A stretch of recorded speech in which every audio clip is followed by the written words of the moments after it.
விவசாய சொந்தங்கள் அனைவருக்குமே வணக்கம். வத்தலகுண்டு பக்கத்தில் இருக்கக்கூடிய மதுரா நதி அந்த டேம்க்கு போகிற வழி இருக்கக்கூடிய பிஎஸ் ஃபார்மில் இருக்கும். இங்கே வந்து பார்த்தீங்க அப்படின்னா வருஷத்துக்கு 50 டன்னுக்கு மேலே, அதாவது சொல்லப்போனால் 60 டன்னுக்குள்ளே சொல்லலாம், நல்ல ஒரு தரமான மகசூல் எடுத்துக்கிட்டு இருக்காங்க. இந்த சாதனை விவசாயி யார் அப்படின்னு பார்த்தீங்கன்னா ஐயா திரு முத்துப்பாண்டி அவர்கள் தான். அவங்க எப்படி இவ்வளோ தூரம் நல்ல மகசூல் எடுக்கிறாங்க, அதுக்கு என்னெல்லாம் பண்ணிக்கிட்டு இருக்காங்க அப்படின்ற முழு விவரத்தையும் நாம் இந்த வீடியோவில் பார்த்து தெரிஞ்சுக்கலாம் வாங்க.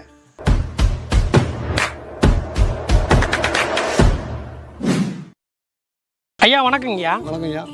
உங்களோட பற்றின ஒரு சின்ன அறிமுகத்தை நம்மளுடைய மக்கள்கிட்ட பகிர்ந்துக்கலாம். என் ஊர் தேரம்பட்டி. நான் ஐயம்பலத்தில் வந்து மருதானி டேமில் இருக்கிற பிஎஸ் ஃபார்ம்ஸில் கிட்டத்தட்ட 32 வருஷமாக மேனேஜராக இருக்கிறேன். நாங்கள் வந்து கிட்டத்தட்ட இப்போ 15 வருஷத்துக்கு முன்னாடி ஒரு 10 ஏக்கரில் நான் தென்னம்பழை போட்டோம். அதுக்கு முன்னாடியே வாங்கும்போது கிட்டத்தட்ட ஒரு 30 ஏக்கர் வரையிலும் தென்னம்பழை இருந்தது. இன்றைய காலகட்டத்தில் வந்து ஒரு தென்னம்பழை வந்து நல்ல மகசூல் எங்களுக்கு கொடுக்குது. நாங்கள் 60-65 நாளைக்கு ஒருக்க தேங்காய் கிட்டத்தட்ட 75 காய் கம்மியெலாம் வெட்டிகிட்டு இருக்கோம். வருஷத்துக்கு மேக்ஸிமம் எல்லா பேரும் 6 வெட்டு வெட்டுவாங்க, நாங்கள் 5 வெட்டு வெட்டுறோம். மொத்தத்துக்கு அதாவது டன்னேஜ் கணக்கில் பார்த்தோம்னா வருஷத்துக்கு 55 60 டன் நாங்கள் இதுவரையும் கால்குலேஷன் பண்ணிகிட்ருக்கோம். இன்றைக்கு வந்து டன்னு வந்து எங்களுக்கு கிட்டத்தட்ட 68 ரூபாய்க்கு மேலே போயிட்டுருக்கு. அன்றைய முதல் நாங்கள் வெட்டும் போதெல்லாம் கிட்டத்தட்ட 40 ரூபா 35 ரூபாய்க்குள்ளேயே போயிட்டு இருந்தது. இன்றைக்கி ஓரளவுக்கு எங்களுக்கு இருக்கிறதுனால பிரச்சனை இல்லாமல் நாங்கள் ஓரளவுக்கு ஓட்டிகிட்ருக்கோம். எத்தனை வருஷமாக இந்த தோட்டத்தில் மேனேஜராக இருக்கீங்க? இந்த மகசூல்லாம் விவசாயிகளுக்கு கட்டுப்படியாக இருக்குதா? உங்களுக்கு அது போதுமானதாக இருக்கா? அதாவது இப்போ நான் இதில் கிட்டத்தட்ட உங்களுக்கு வந்து 32 வருஷமாக இருக்கிறேன். நான் இதுக்கு முன்னாடி ஸ்டார்டிங்கில் வந்து ஓரளவுக்கு வரவுக்கும் செலவுக்கும் சரியாக இருந்தது. திருப்ப வந்து கிட்டத்தட்ட 20 வருஷத்துக்கு பின்னாடி உங்களுக்கு வந்து மேக்ஸிமம் எல்லாமே உங்களுக்கு நம்ம செலவு போக மீதி ஓரளவுக்கு வருஷம் ஒரு குறிப்பிட்ட அமௌண்ட் வந்துட்டு தான் இருக்குது. இப்போ நாங்கள் வந்து கிட்டத்தட்ட இந்த மாதிரி நாங்கள் இந்த 15-16 வருஷமாக எருவோடு சேர்ந்து மதுரையிலேருந்து சத்தியம் பயம்ஸ்னு சொல்லி அவங்க லிக்விட் கொடுத்துட்றாங்க. அவங்க எல்லாமே அதில் கொடுக்குறதுனால அது 5 காம்பினேஷன் வருது. அதில் அந்த 5 காம்பினேஷன் கலந்து ஒரு மரத்துக்கு 1 லிட்டராக கொடுக்க சொல்லிடுறாங்க. இதுவரையும் நாங்கள் கொடுத்துட்ருக்கோம். எங்களை பொறுத்தளவுக்கு நல்ல மகசூல் கிடைக்கிது. எந்த பூவும் பிஞ்சும் அளவாக ஒட்டுறதில்லை. டன்னேஜும் கூட கிடைக்கிது. இப்போ தென்னையோடைய வளர்ச்சிக்கு நம்மளுடைய சத்தியம் அக்ரோ கிளினிக்லேருந்து என்ன உரங்கள்லாம் கொடுத்துட்ருக்கீங்க? இதுவரை நாங்கள் 16 வருஷம் மதுரை சத்தியம் பயம்ஸ் வந்து ஊற்றி, அதாவது லிக்விட் ஊற்றிட்டுருக்கோம். செல் எர்த் பவர் சேர்ந்து ஒரு 5 காம்பினேஷன் வந்து ஊற்றுறோம். ஓகே. கிட்டத்தட்ட ஒரு 10 லிட்டர் ஜெல் வாளிக்கு கிட்டத்தட்ட 60 மரம் ஊற்றிட்டுருக்கோம். இந்த 5 காம்பினேஷன் செஞ்சு 60 லிட்டர் தண்ணியில் கலக்கி ஒரு மரத்துக்கு 1 லிட்டர் நாங்கள் ஊற்றிட்டுருக்கோம். இது வரையில் ஊற்றிட்டுருக்கோம். எங்களை பொறுத்தளவுக்கு பிஞ்சு ஓரளவுக்கு உதிராமல் இருக்குது. காயோட வெயிட் ஓரளவுக்கு எங்களுக்கு முதல் இருந்தது 350 கிராம் இருந்துச்சு. நீங்கள் 400 கிராம் இன்னைக்கு எல்லாமே இருக்குது, கூடி இருக்குது. மற்றபடி மரம் எல்லாமே நல்லா இருக்குது. எந்த பிரச்சனையும் இல்லாமல் நாங்கள் இது வரையிலும் வருஷத்துக்கு ஒரு தடவைக்கு 2 தடவை ஊற்றிட்டுருக்கோம். இன்னும் இந்த வருஷம் இன்னும் இனிமேல் ஊற்றணும். இதோட ரிசல்ட் உங்களுக்கு எத்தனை நாளில் தெரியுது? இதோட ரிசல்ட் வந்து எங்களுக்கு கிட்டத்தட்ட 3 மாதத்துல எங்களுக்கு கிளீனாக 90 நாளே தெரிஞ்சிருது. எங்களுக்கு 90 நாளே நல்லா தெரிஞ்சிருது. ஆனால் அந்த காய் வெட்டும் போது பார்த்தோம்னா அந்த அவுட்டன் வந்து எங்களுக்கு நல்லா கிடைக்கும். ரொம்ப சந்தோஷமாக இருக்குது உங்களுக்கு கேட்குறதுக்கு. இப்போ வந்து இங்கே எனக்கு இன்னும் ஒரு பெரிய ஒரு கேள்வி என்னன்னா, அதிகமான விவசாயிகள் இந்த வாடல் நோய் வருது, காண்டாமிருகத்தினுடைய வண்டு தாக்குதல் அதிகமாக இருக்குது அப்படின்னு சொல்கிறாங்க. இதெல்லாம் வந்துட்டு தவிர்க்கிறதுக்கு அடிப்படையில் நம்ம என்ன பண்ணணும்? வாடல் நோய்க்கு நாங்கள் கிட்டத்தட்ட தஞ்சாவூர்லேருந்து கூட எங்களுக்கு நம்ம சத்தியம் பயம்ஸ் வர்றதுக்கு முன்னாடி திருவையாறில் வந்து செல்வம்னு வந்தாங்க. அவர் தென்னை ரிசர்ச் பண்ணவங்க. அவர் வந்து என்னென்னமோ மேலே வந்து உங்களுக்கு உப்பு போடுங்க அப்புறம் என்னென்னமோ சொன்னாருங்க. ஆனால் சொல்லியுமே அந்த உப்பு போட்டுமே நாங்கள் பார்த்தோம், அது வாடல் நோய் தீரலை. அது கூட வாடல் நோய் வந்து எல்லா ரகமே இருக்குன்ட்டாங்க. கேரளாக்காரங்க நம்மளுக்கு வந்து விஷ் பண்ணுறாங்க. அவங்களுமே சொல்கிறாங்க, கொச்சின்லேருந்து வந்து நம்ம இதை வந்து வருஷத்துக்கு ஒரு தடவை வர்றாங்க, ரிசர்ச் பண்ண வராங்க. வந்து நம்ம தோட்டத்தில் வந்து எவ்வளோ வந்துச்சு, எவ்வளோ காய் வந்துச்சுன்னு எல்லாம் கேட்குறாங்க.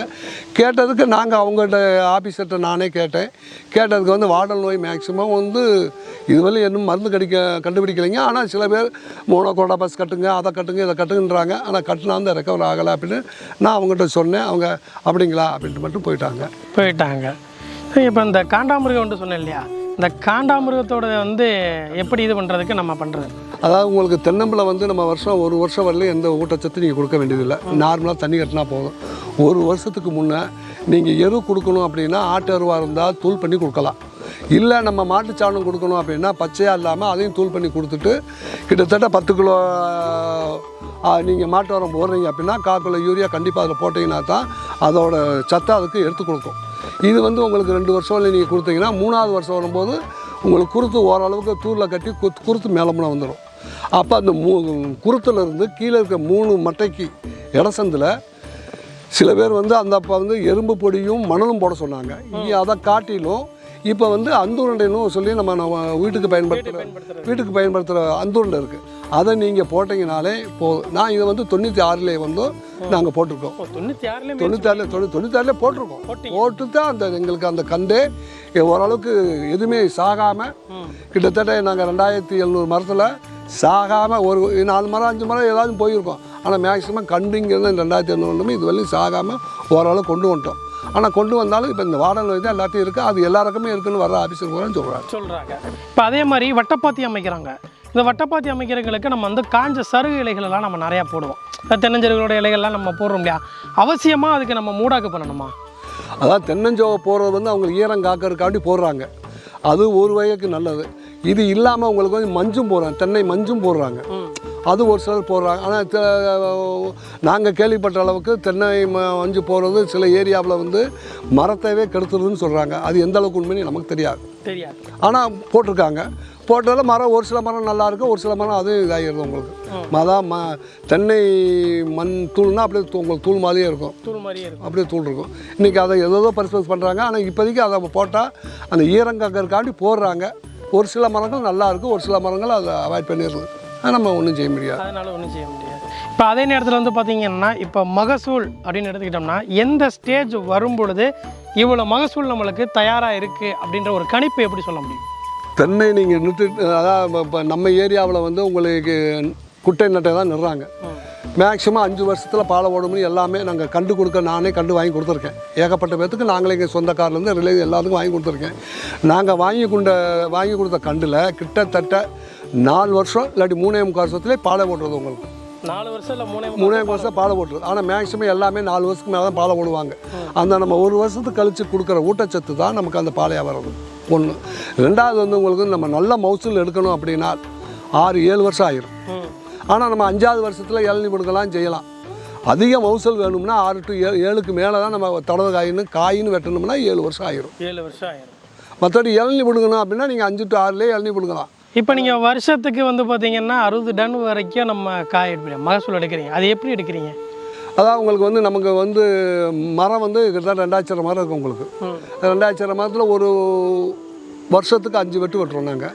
5 வெட்டில் வந்து உங்களுக்கு 3 வெட்டில் வந்து நல்ல ஈல்டு கிடைக்கும். தென்னை விவசாயம் அப்படின்னு சொல்லும் பொழுது இப்படி தான் பண்ணணும், இதை பண்ணால் மட்டும்தான் நமக்கு இத்தனை சதவீத வெற்றி கிடைக்கும் அப்படின்ற ஒரு புது வித்தியாசத்தை நீங்கள் எப்படி சொல்லுங்கள்?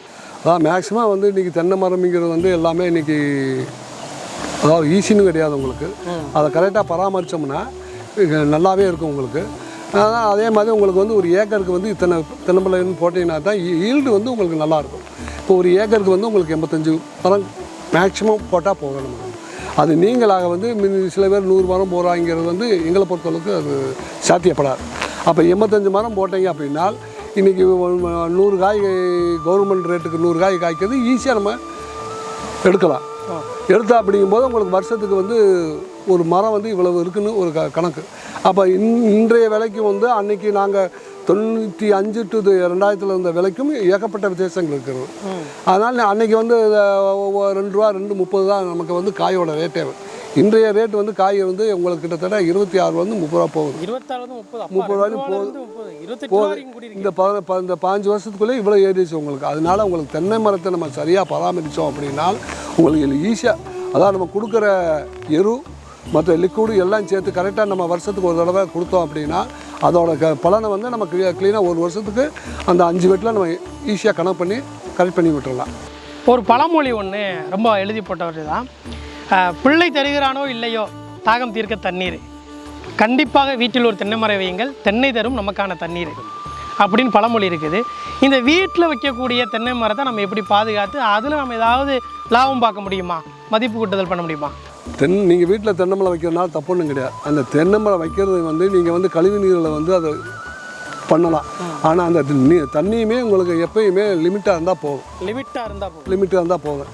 அதே நீங்களாக உங்களுக்கு வந்து உங்களோட வீட்டு செலவுக்கு அந்த ஒரு தென்னை மரம் ஈஸியாக போகும். ஆனால் இப்போ நீங்கள் சொன்ன மாதிரி அன்றைய காலத்தில் பழமொழியே ஒன்று, பனை கொடுக்காததை தென்னை கொடுப்பான் அப்படின்னு. தென்னை கொடுப்பான். ஆமாம். அதான் பனை மரத்தை வச்சவன் பார்த்து சாவான், தென்னை மரத்தை வச்சவன் தின்னு சாவான்ற அன்றைய பழமொழியே இருக்குது. ஆமாம். அதனால் உங்களுக்கு தென்னை மரம் நம்ம வீட்டுக்கு ஒன்றுங்கிறது காம்பவுண்டில் 2 வச்சாலுமே அவங்களோட செலவு போக ஈஸியாக அவங்களுக்கு மாதத்துக்கு ஒரு அமௌண்ட்டு ஒரு வீட்டு செலவை காமிட்டினாலும் கண்டிப்பாக வரும். கண்டிப்பாக. இது நான் நிறைய இடத்துல நம்ம டவுனுக்குள்ளே நடந்துகிட்ருக்கு இன்றைக்கி. ஏன்னா இப்போ தென்னை விவசாயத்துக்கு வரக்கூடிய இளைஞர்கள் எல்லாருமே இந்த இடத்துல மட்டும்தான் ரொம்ப வந்து பார்த்தீங்க அப்படின்னா தடுமாறுறாங்க. இளைஞர்கள் தடுமாறாமல் இருக்கிறதுக்கு நீங்கள் சொல்லக்கூடிய அந்த கருத்து என்ன? இளைஞரை பொறுத்தளவுக்கு நீங்கள் வந்து எந்த இடத்துல வச்சாலும் நம்மளோட பாதுகாப்பு, 2வது அதுக்கு ஊக்கம். இப்போ நம்ம எப்படி பிள்ளைகளை வளர்க்கணும், பிள்ளைகளுக்கு என்ன கொடுக்கணும், சத்துணவு கொடுத்தா தான் பிள்ளை வளரும். சும்மா பிள்ளையை பத்துட்டா எந்த பிள்ளையும் வளராது. கண்டிப்பாக. அப்போ பிள்ளைக்கு நம்ம எப்படி ஊட்டச்சத்து கொடுக்குறோமோ அதேமாதிரி தென்னம்பிள்ளையை வச்சுட்டோம் வந்துரும்னு யாருன்னு நினச்சிங்கன்னா அது வராது. அப்போ அதுக்கு தந்து அந்த 1 வருஷத்துக்கு மேலே நம்ம என்ன கொடுக்கணுமோ, அதாவது நம்ம வந்து 10 கிலோ கொடுக்க வேண்டியதில்லை. ஒரு தென்னம்பிள்ளைக்கு நம்ம 10 நாளைக்கு கொடுக்குறதா 1 நாளைக்கு கொடுத்தா கூட போதும். அப்போ வந்து நம்ம பிள்ளையை வளர்க்குற மாதிரி தான் தென்னம்பிள்ளைக்கு. அப்போ தென்னம்பிள்ளைக்கு என்ன கொடுக்கணுமோ அதை நம்ம கொடுத்தா தான் தென்னம்பிள்ளை நமக்கு மகசூல் கொடுக்கும். அதுக்கான தென்னம்பிள்ளையை வச்சுட்டேன் இல்லை ஒன்றும் வரல அப்படின்னா அது கண்டிப்பாக சாத்தியாகும். கண்டிப்பாக சாத்தியமாக. ரொம்ப மகிழ்ச்சியாக இருக்குதுங்க உங்களை சந்தித்து நிறைய விஷயங்கள் நாங்கள் தெரிஞ்சுக்கிட்டோம். ரொம்ப ரொம்ப எங்கள் கூட பயணித்ததுக்கு உங்களுடைய நேரத்தை ஒதுக்குனதுக்கு ரொம்ப நன்றி. தொடர்ந்து நம்ம சத்யம் அக்ரோ கிளினிக் கூட பயணிச்சுக்கிட்டே இருங்க. இன்னும் இதை விட 3 மடங்கு 4 மடங்குக்கு மேலே மகசூல் எடுக்கிறதுக்கு எங்கள் சத்யம் அக்ரோ கிளினிக்கில் இன்னும் தரமான உரங்கள் எல்லாமே நம்முடைய தென்னைக்கும் நம்முடைய அனைத்து விவசாயத்துக்கும் வருது. ரொம்ப நன்றிங்க ஐயா.